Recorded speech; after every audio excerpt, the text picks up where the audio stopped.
Welcome back to Statisflix, Data for Movies. I'm Elizabeth, your host, and today we have a special, highly requested episode about the background and development of our metric this season, the FemmeMeter. We have a lot to cover, so let's get going.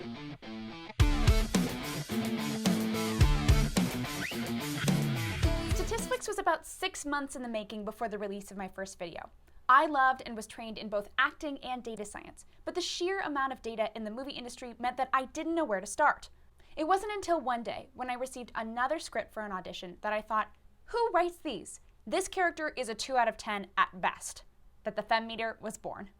I wanted the FemmeMeter to be a holistic, quantified, objective look at the creation of female characters, incorporating input from the writer's original story pitch to the final cuts and editing. Each variable I selected is a reflection of how that character is valued by a different team, whether producers, directors, or even publicity.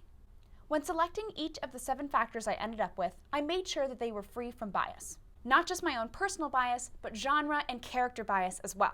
The FemmeMeter is designed to show that any type of female character, active or passive, good or evil, likable or not, can be a great character. Women are not a one-size-fits-all kind of game, so I needed a many-sizes-fit-everyone kind of solution. I ended up with 7 factors: billing, occupy, empower, advanced career, Bechdel, agency, and screen time. The billing variable represents the order in which the actress is listed in the final credits. As billing is always related to character importance and often related to salary, it's essentially an evaluation of how the production team values that character to the story as a whole. In our first video, Black Widow appeared 5th in the credits, meaning she was the 5th most valued character in the story. The advanced career variable represents whether or not the actress who played the character's career was benefited by this role. I measure this using the IMDb Pro Star Meter, which tracks how many times an actress is searched on IMDb. Advanced career is largely in the FemmeMeter to measure how the publicity team values their female characters, by choosing to what extent they market the actress and her character. The greater the publicity, the greater the star meter spike. Our next variable, Bechdel, follows Alison Bechdel's famous test.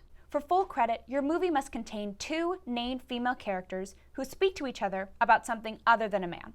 Bechdel is an evaluation of how writers and, to some extent, editors value the women in their stories. The screen time variable is exactly what it sounds like, an estimation of the character's screen time. Screen time is important to 2 types of production groups, the director and the director of photography, which somehow are not the same thing. A character can only be as impactful to the extent that she's in the movie. I had to measure it. The final 3 variables, agency, occupy, and empower, are intentionally related. Agency, intuitively, measures the character's ability to change the course of the story. Empower indicates whether or not the character has explicit lines empowering women around her. And occupy indicates if she occupies a traditionally masculine space. Occupy and empower serve as a fail-safe for characters who might lose out on agency points because of their position in the story. For example, a story about a female engineer who has to work her way to gain the respect of her colleagues might be moved by the plot rather than moving the plot, hence losing agency points, but garners an extra 10 because she occupies that space.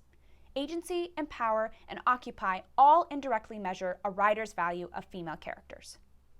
These 7 variables were chosen because they can be tagged to a place where character creation and execution happens. On the screen, you'll see each of the variables, their percentage weight to the final score, and the portion of production they're aligned with. We end up with 5 categories: 15 for production, 20 for director, 10 for marketing, 10 for editing, and 45 for writing, to make 100% of our final score. This percentage breakdown is based on 2 things: training data and subject matter expertise. I took 30 characters and adjusted the weights until their scores created a relatively symmetric normal distribution centered at 75 with a standard deviation of around 12. My math people will notice that 75 is not the center of 0 to 100, so technically this is a left-skewed distribution. I wanted the concentration of my data to be contained within typical grade ranges, so it could be more easily interpreted. When you exclude outliers, the distribution is symmetric. Finally, I did what Duke Stats people like to call a sanity check, going through to make sure the model just makes sense, from the weights to the final scores. And eventually, after a lot of work, it did. Hallelujah. The FemmeMeter is my baby and my brainchild, but they say it takes a village, so if you have suggestions for the FemmeMeter, I genuinely welcome them. This was a long one, so thanks for being here. See you next time.